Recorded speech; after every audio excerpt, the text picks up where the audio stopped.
hit it side.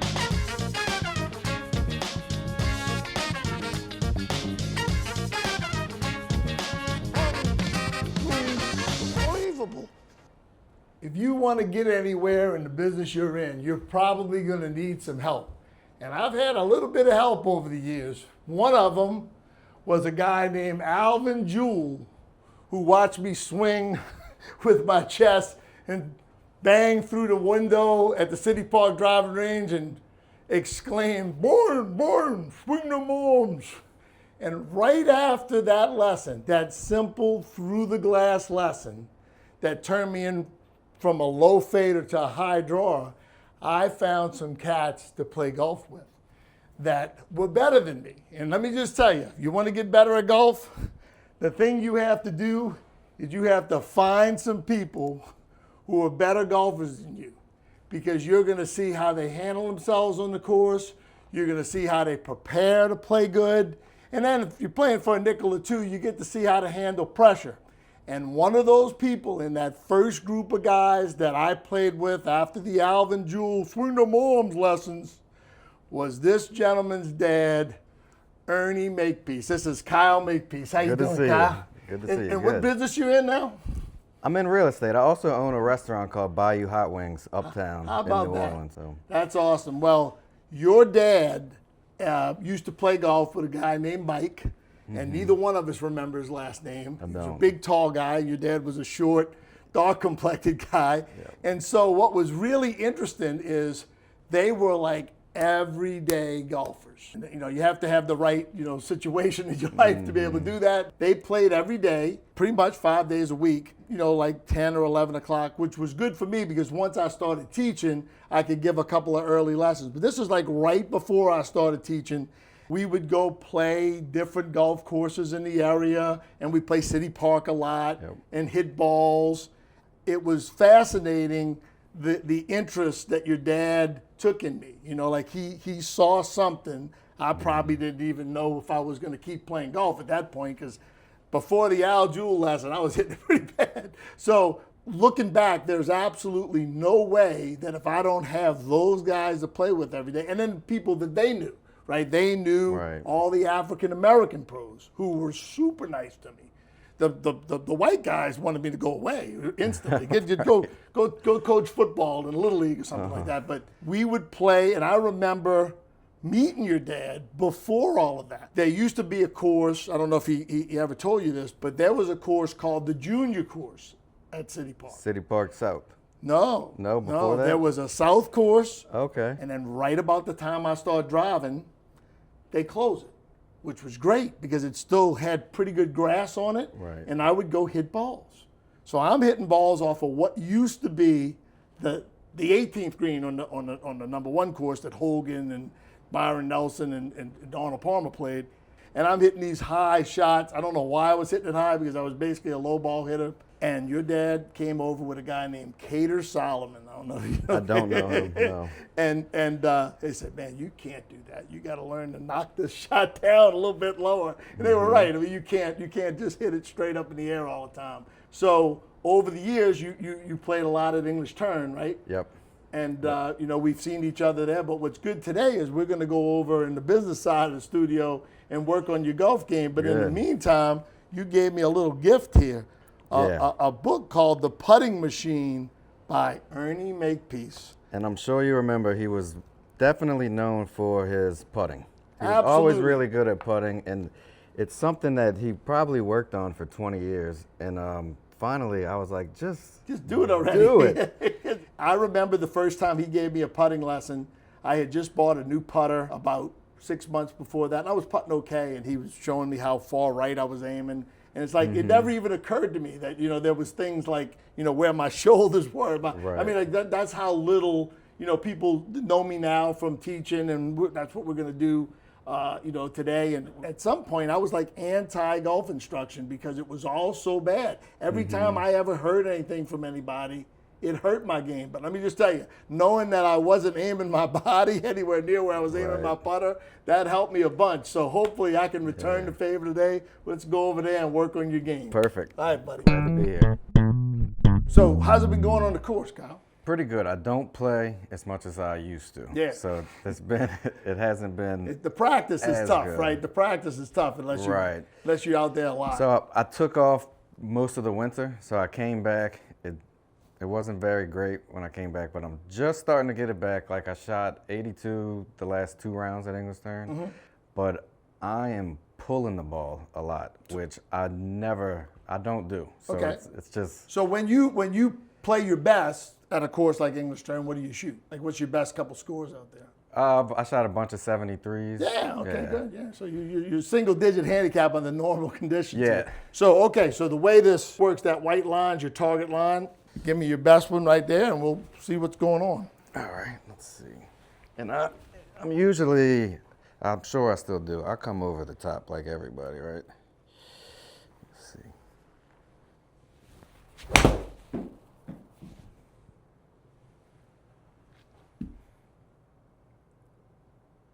Whoa. The only thing I ask people when they come in and take a lesson is don't try to straighten out the shots. Straighten out the shot, just hit in other it. words, just do your deal. Got it. As if the man from upstairs came down, we'd probably send a surrogate. St. Peter comes down and says, it's going to go straight. So you're trying to hit it solid. Just hit it, gotcha. Like Jackie Burke, was famous, won the Masters a couple times, and he gave Jim McLean a lesson one time. He says, this is what I want you to do. Jim was hitting his driver terrible. And he's in Houston, right? So he goes, I want you to drive down to Galveston. Already he's thinking, what's in Galveston? I'm here to take a lesson from you. Drive down to Galveston, walk out to the beach, tee it up, and hit it in the Gulf. Hit 4 or 5 balls in the Gulf and come back and tell me what you learned. Right. What he learned is he's steering the hell out of it, right? You just hit it as if doesn't matter. You're not going to miss the Gulf. You're not going to miss St. Andrews 18th hole, so just knock it down the fairway. I'll worry about all that ball. So you just want me to hit a few? Oh, yeah. Now, you say you were pulling it so the ball's going, in your mind left, but how much the opposite? Not that way. I hit that thin, I feel like I picked my head up, but yeah, sure, yeah. I'm feeling like I'm closing my club face at the last second right now. Yeah, do another one.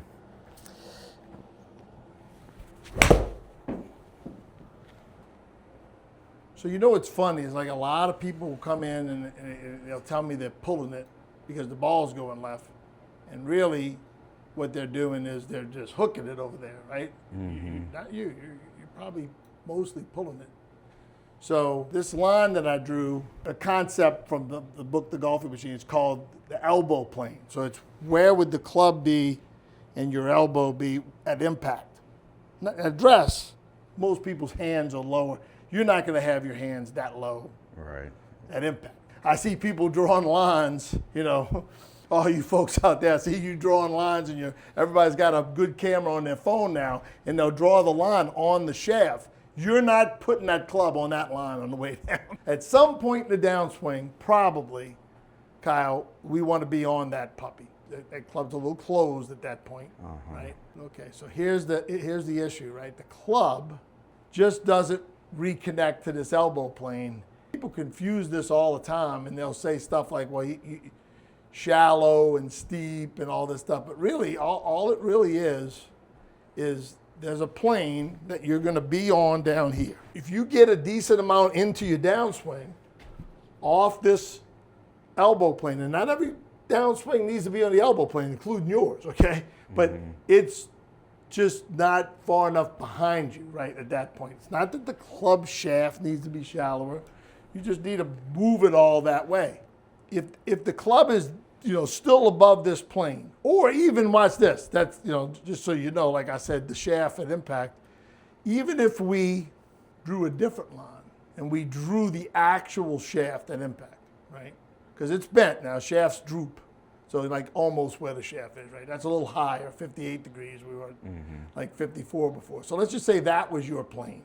You still take a long time to connect to that, right? Even the plane you wind up at impact, the club is coming back toward the plane, and if that face is not open, that ball is going left, period. The difference is you're a good player, so you figured out how to get your hands to the ball over here and side bend enough that you can kind of like still save, because the club's too far out there early, there's really no way to hit the shot in your mind you're hitting unless it's sort of a miracle. And you cannot imagine how many golfers get confused by this. They see their swing and they think that they did some crazy like move.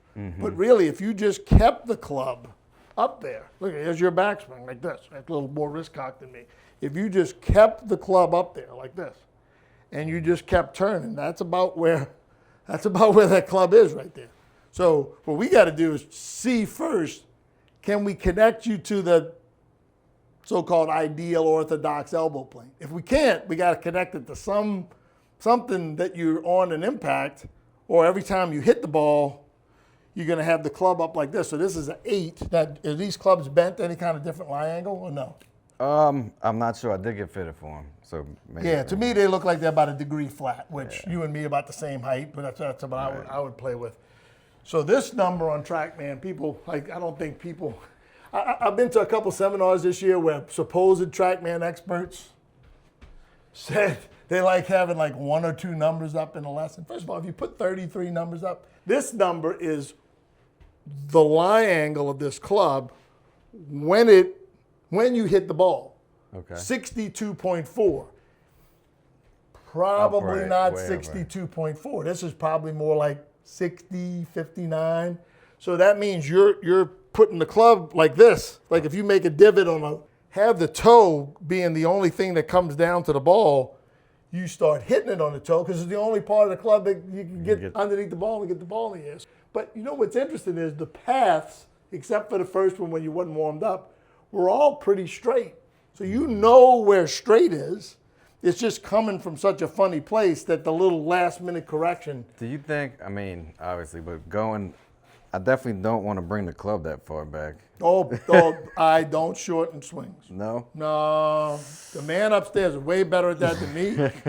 I saw somebody on social the other day, really good pro, probably club pro or teacher pro, but obviously a good player. And he was saying, I've been trying to shorten my swing for 99 years. I'm like, dude, leave it alone. Here, go take your grip. I don't want to shorten that swing in a million years. So, okay, it's okay for now. We're going to look at that later. But go ahead and make your backswing. So here,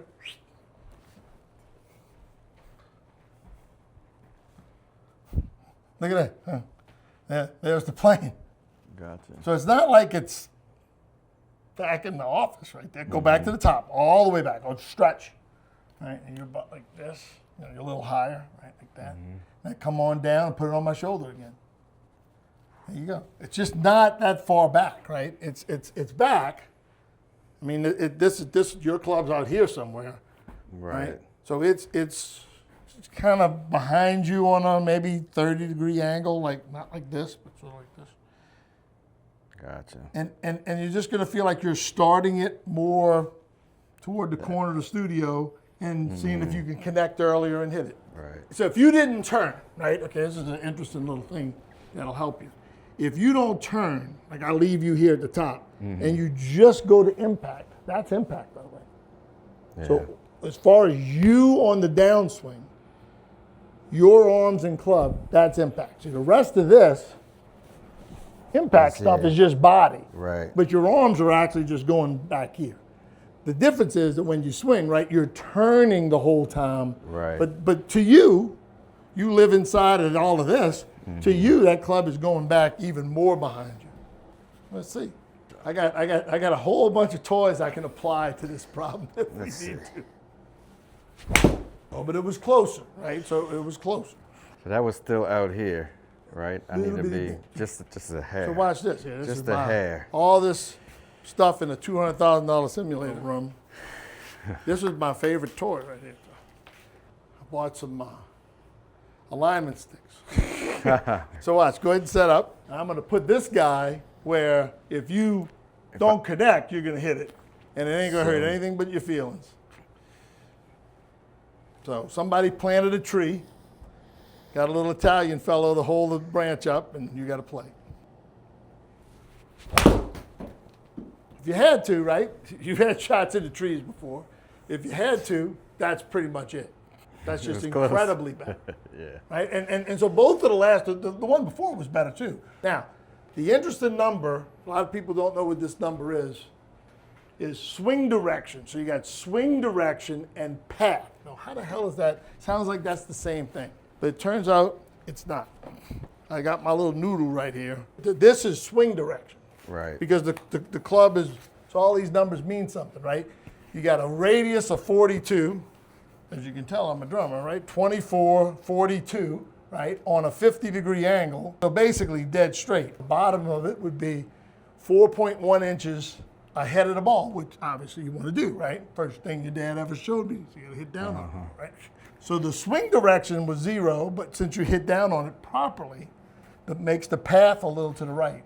Literally the most important thing that in the TrackMan era, which is like 15 years now, people didn't know. Everybody just tries to get everybody to swing straight and make it all look straight on video, and you were straight.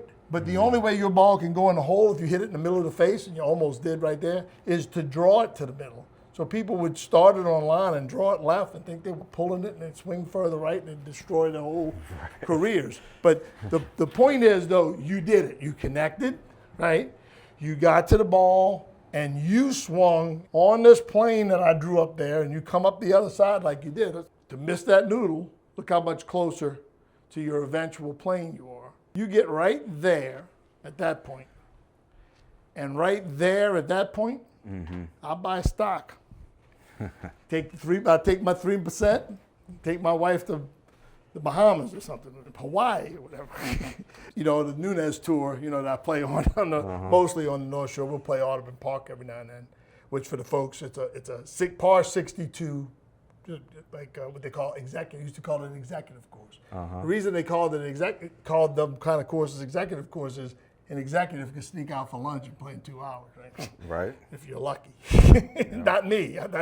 Let's see if we can rehearse that. So go to the top. And your connection is probably right there. See how I did? Hey, I'm pretty good at it right there. I'll hold that stick at the end for you if you want me to.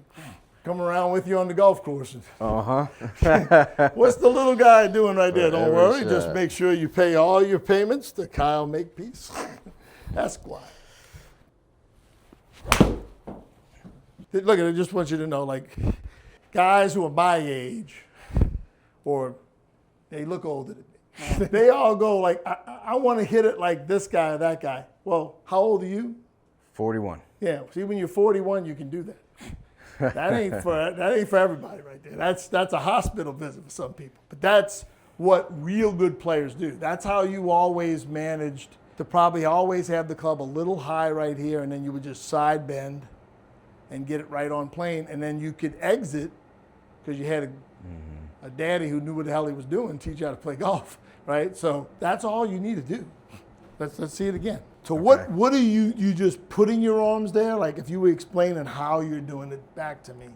Yeah, what I'm trying to do is maybe stay here for a second. Yes. And kind of get this right here. Just that is the way to do it. Yeah, because my tendency is always this.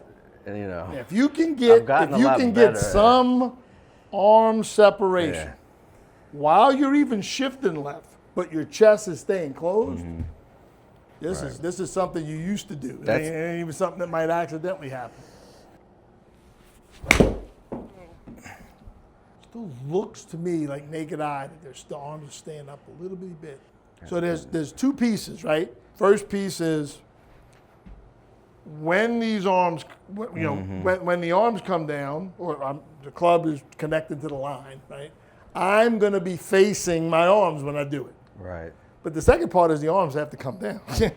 Yeah. And what happened there was it just didn't. And I think something that may be restricting me is I usually am not back here. You know, I'm a little more upright, just a little higher. Yeah, fine. And so this arm that helps me drop it. So this arm is all the way up by your mic right now, right? It's going to come down your chest like a windshield wiper. To get, that's where the club's going to be an impact as far as the arms go. So while you're staying closed, you might feel this. Okay.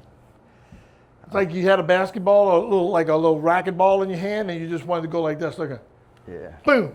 See how the ball went all the way down. So there's a little bit of it's really letting your arm down, but it probably will feel like you're making it go down. Okay. Right now it's staying up. So go to the top. And just coming down there while you're doing your turn. Right. Go to the top again. Okay.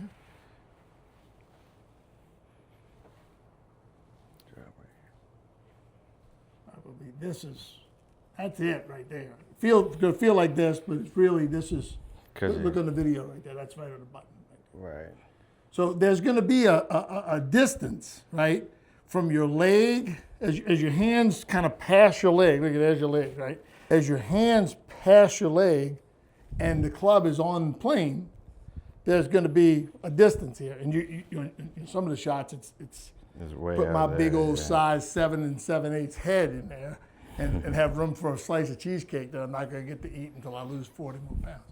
November the 10th, according to my Lose It app. Right, so see how close that is? And then that all the way to impact. So let's see if you can get those hands to pass a little closer to that right leg on the downswing. That's pretty much the same place as the ones where I held the noodle, right? So you got to come up with something in your own coconut that when you go out, because otherwise you got to walk around like this with the noodle. But right, so that was even further right than it needed to be. So here's the only thing that I think you have to get in your head, because I think you fix this on your own from here pretty easy, is that if you connect, the through the ball is going to need a little adjustment. It's the perfect through the ball for somebody that's a little high on this side, right? Kyle is on what's called, another golfing machine, the turned shoulder plane. So watch this, Kyle. Here's your shoulder socket, pretty much, right? If it was big as a navel orange. And if I drew a line through that, your club is on that at the top, okay? A lot of people would downshift to this other plane that we were working on. But watch this. You more or less just take it straight down that plane, don't you? That's it. What's going to happen is all of this right side bend here that you needed to keep the ball from pulling, if you get on your plane here, so you shifted once up, right? You got the plane down here. It was on another plane, right? More like the elbow plane right there. And then it shifts up to the turn shoulder plane. And then your swing, very close to my old buddy and student David Toms, down the turn shoulder plane on the downswing. 49 million officials, so it can't be too bad, right? Mark Calcavecchia, another turn shoulder plane downswing. All the stuff that you do from, let's say, right here, either right on that plane or even inside of it a little bit, through the ball, you've done because the club was out here. Right? So you got a club, watch them right here. You've got a club that's here. And if you just hit it like Brian, watch where this ball goes, right? It bothers the people walking up at number 1. That's 18-1 at St. Andrews, right? So now, when you had the club out here, and I would have just went like this, you've learned to go, see, this little move underneath, and this ball is not going to go to the left. Right. Well, here's the move. So you make that move, that big, giant right side bend move right there, and that's going to make the ball actually go a little bit to the right. So we got to level these shoulders out. If we can do that, we're going to do two things. One, we'll keep the corrected downswing producing shots that go straight. It's going to be easier on your back. So go ahead and set up. Look at the right side. Come on now, you can do it, Brian. You're not that old. That's where you are here. And then this one, you're like this. Right. All right, so if we can get you into this position through the ball, like it's almost just going to feel like your shoulder more level at the finish. Right? I give golf lessons to teachers. I teach teachers to teach. And I tell them all the time, I said, I talk a lot. You get a transcript of one of my lessons, like a lot. But at any point in the lesson, you have to be able to make it one sentence. Right. So I didn't change your grip, I didn't change your setup, I didn't change your takeaway, I didn't change your backswing, I didn't shorten your swing. So it's just as simple as this. Make your regular backswing, connect, but make sure you pass close to your leg, level off the shoulders, buy my wife a nice bottle of wine when you win the next member guest. That's about it. There are 3 kinds of shots. Shot number 1, I'm going to do the thing. What's the thing? I didn't even know when I went over there. I wonder which one he's going to do, the level shoulders or the connect to. Because you can't do 2 things. Right. You can wind up doing it.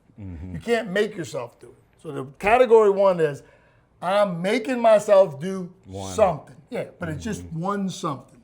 But there's also no try in that one. I'm doing it. And I'm doing it, I might hit it fat, and all my friends laugh at me, they're warming up with me. I might hit it 600 yards right or left, or whiff it even. I've whiffed balls working on crazy stuff. Category 2 is, I'm gonna try to, let's say in your case, I'm gonna try to connect and level my shoulders off. You can try to do 2 things that are that far apart in the swing. The third one is, I'm knocking this ball on this 15th hole in English turn, and with all these 120 people watching, and I'm gonna win the member guest, right? It was a member guest or member. So that you probably wasn't thinking about mechanics there, right? This is the way I would practice it. I would category 1 on the range connect. I'm gonna connect, hit it, see where it goes. I know where it went in the studio. Let's see where it goes when there's dirt flying, right? Right. Hey. Then, if the ball goes right, say, I'm going to connect, sort of, kind of, I'm going to try, sort of, but I'm going to level off my shoulders. The only other little thing I would tell you that's just super easy, because the swing's over, is after you make your swing and the ball's in the air, level off your shoulders as you watch it fly, just to just to put the seed in that, eventually here I'm trying to level off my shoulders. But what I want to see on this one is, I want to see a category 1 where I am 100% connected and my hands are going to pass close to my leg. Passing close to that right leg with that forearm. So I knew the better job you did at connecting, and I mean you just draw straight down that turn shoulder plane there. That ball with the old shoulders is going to be the opposite shot you came in here with. Let's see if I can hit this different. Yeah, that visual right there helped me. To you, this is hitting a golf ball. To you, this rock skipping attitude, right, is just going to be a little higher. You can almost anything. You can when you walk in a door jam and you think about it, you can go, okay, I've been doing this. I just want to be here. I've been having my shoulder way down here when I slap the wall, but I can get my hand down, but have my shoulder high and hit the crap out of something. Good job, buddy. Thank you. That was fun. Yeah, that was. Thank you for, when you're praying to the man upstairs and your dear old dad, thank him a little bit for me. All right, appreciate brother? it. Thank you. 17 years ago, one of my great friends and doctors, Tim Finney, who's worked on 5 parts of my body, and when I do the 6th one, I get a free smoothie. He calls me on the telephone and says, "You're going to be at the City Park driving range?" I said, "Sure," because I was in town. I was teaching in Louisville and living in New Orleans, as crazy as that sounds. I was like an offshore worker. He said, "You know that building they have, where they sell concessions?" I said, yeah, the turn stand or whatever. He said, "Yeah, they're thinking about turning that into a teaching building. If they turn that into a teaching building, would you be interested in coming out and teaching full-time here in New Orleans at English Turn?" And I said, absolutely, As I always thought, if I would ever be at a place that Nick Faldo could get off a private plane and drive in the black car and get out and not be embarrassed of the place, then I could move up in the industry. Well, Nick Faldo has been here. All of my career accolades have 2 things in common: my wife, Lisa, and English Turn. So I love this place. And a lot of times I come out here, it's for you. You need to have better friends, I think. Yeah, absolutely. What's your handicap these days for the folks at home? It's a 9. What's the latest since the last time I was here? I would say that not consistent distance. It feels like I'm not turning enough. Okay. Yeah, so Well, I'm not closing the face. let's hit some irons first. Okay. So the easiest thing to do for any golfer, right, is just to kind of get up to the ball and just kind of do the backswing. I don't know that you're going to hit it anywhere. Right. But what you want to do is pretty much what you would do if you stuck this in your belly, like Jimmy Ballard used to teach, and turned early. If you can get most of your turning done by left arm parallel, it has to be by then, because Doug Sanders didn't take it back any further than that. So that's what, and then a little bit extra arms is fine. I feel like I've gotten lazier as I've gotten older. I get always confused. How far inside can I take it? Far enough in that I don't even hardly care. See, there's so many people out there that think, you know, oh, if I was hitting this ball this way right here, that this is absolute. It's not on my hands, but historically, lots of people were right there, and you could probably find some people in the Hall of Fame right there. Right. No matter what you do in the backswing, your arm is going to be further out on the downswing because you're turning toward the ball. So I wouldn't. Don't worry about it. I would definitely not worry about it. We go ahead, turn and burn, like John Daly used to talk about. I know when I'm playing good, I can hit a pitching wedge, 125. So I'm not confident how far each of the club is going now. I'm leaking, and I think it's to your point. I'm going here instead of there. That's just a lot better. And that's all that turn, right? And a little draw. What do you think the path was? You're going to tell me that I'm outside in. It was outside in 3.5 degrees. 3.5. So think about it. You never aim left. So that's not because of that. Right. You're never taking it out, because not because of that. Sometimes you don't turn, but that time you did, right? You're just jumping on top of it too much to try to give it some use, and you got to stay a little more closed. Gotcha. You know, there, because you're right. Well, I felt like... that and try to just blast one to the right and let it not come back. You know, just do the path. Because if you swing too far to the right, you're going to do exactly what you just did. Because, you know, the more you swing to the right, the more you move low point back. It just doesn't look, as I look at it, it doesn't look like there's any way it's not going to be just a little outside in. Some little small piece here that we're missing. Even better, though. Yeah, just a little bit more, turn everything going back. Back in a hair, and then a lot of arms. You've already done your sequencing by that point, and then you can try to get the speed to the arms and the club head. Folks out there in YouTube land, you know, they think they got to take this thing all the way like this. And no, you're trying to here. So if you're already here, if you don't do this, you're gonna miss it. Right. But the problem with you is if you keep your arms back too long and never start doing this, you'll be so far around by the time you get there, the path will go left. Yeah.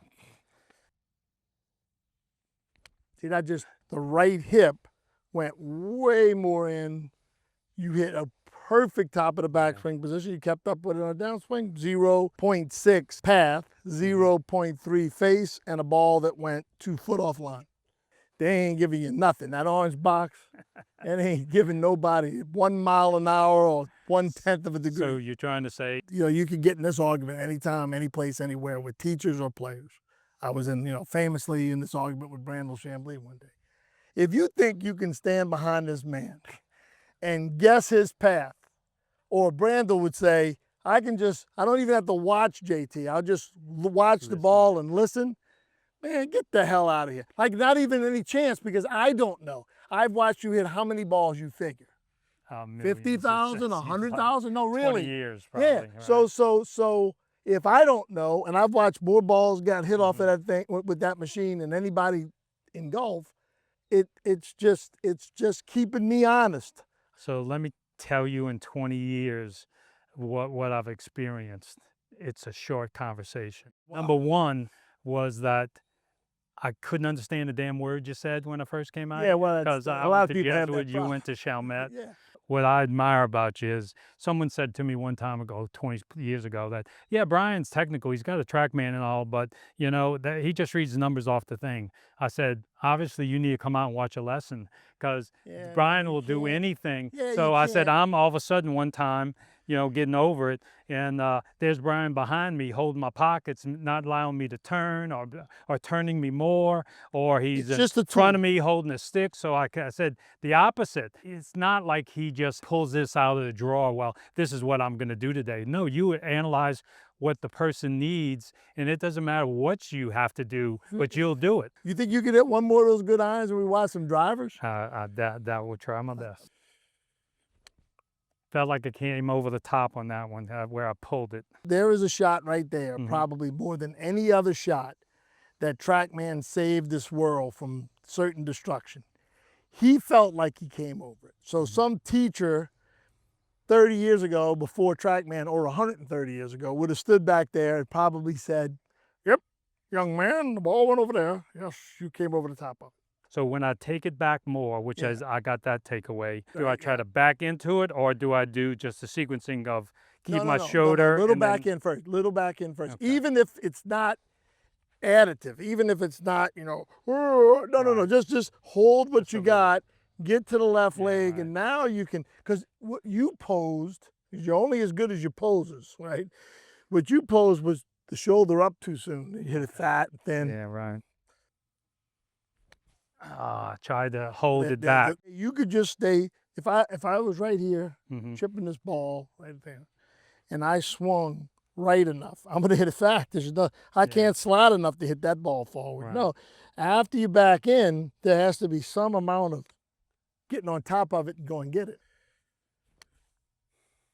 Little slip, knuckleball, pretty decent path.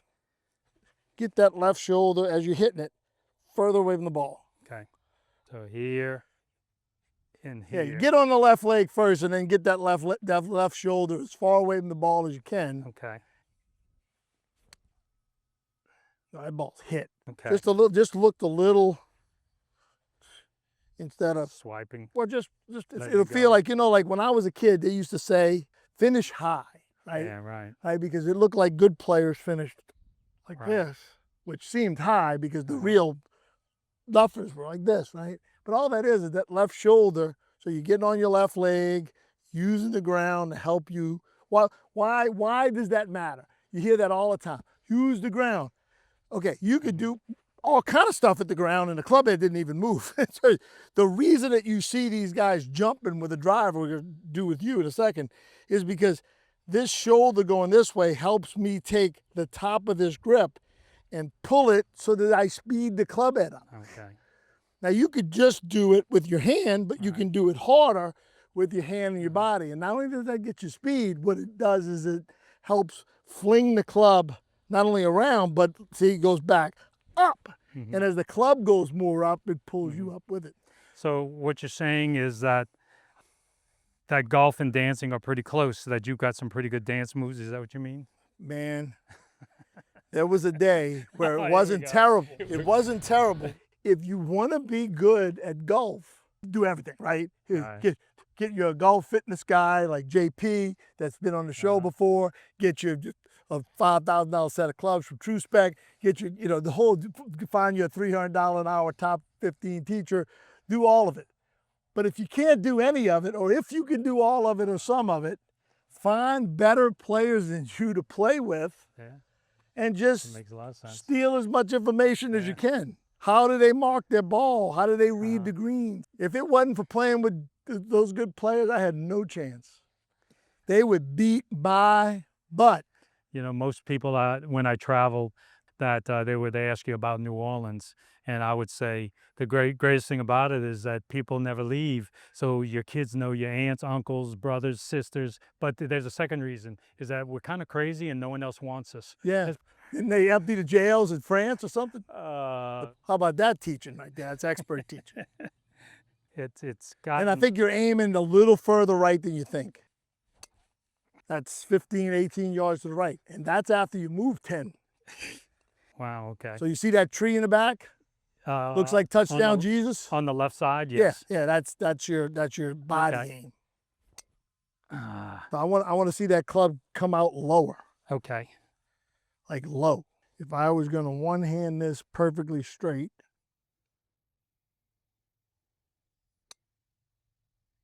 I went underneath Low and left. Low and left. People have no idea. They're pretty good players. How far low and left is. If you've got duck hooks going on with the driver, if the ball starts doing a nosedive with a modern driver, and 1800 spin Right. at 89 mile an hour club head speed, Right. you gotta make the ball curve the other way. opposite. Right. Most shots for you should be high fade body. Right. What you would do to hit a high fade. So this is something you hear all the time, right? They talk about gear effects. So this is what it means.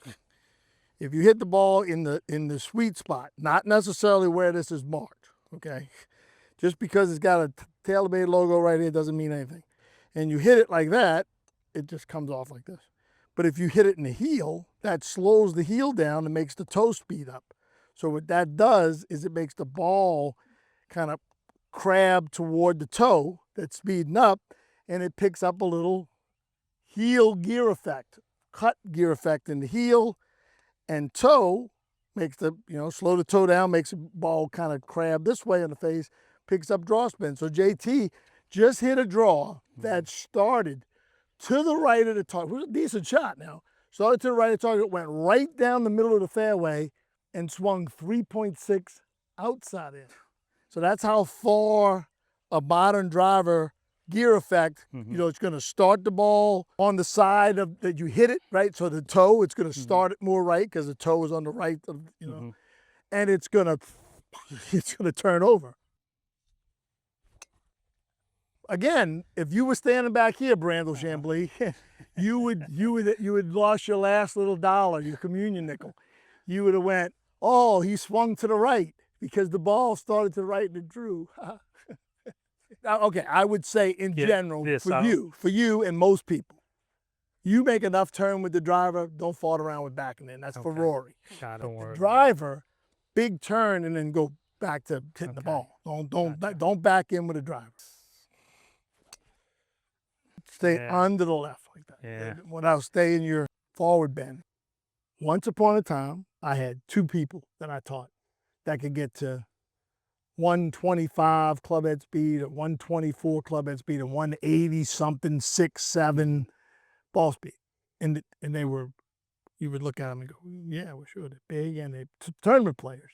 Right. I mean, David Toms could never get to that number, right? But I had two. Every single kid I teach now is there. Oh, yeah.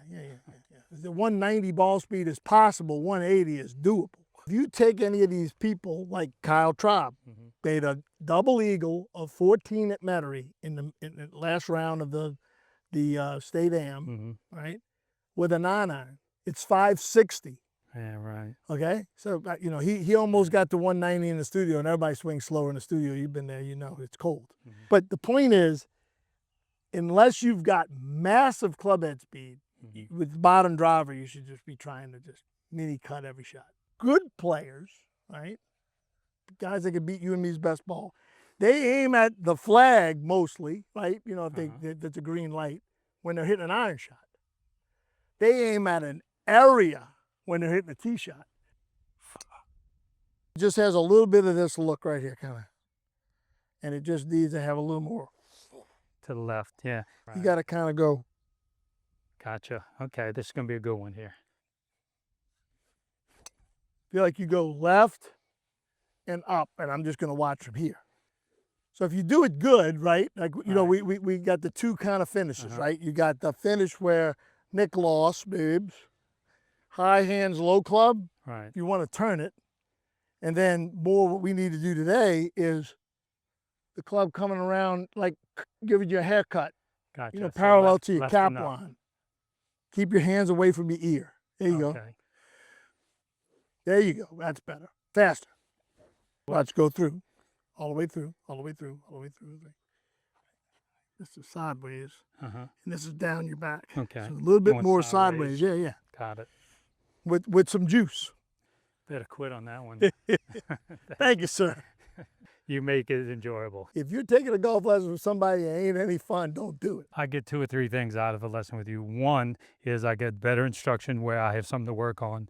2, I learn new words that I've never heard before. That I've made up and then today. lastly is that there's 1 or 2 stories I'll remember. Absolutely. Good job, buddy. Thank you.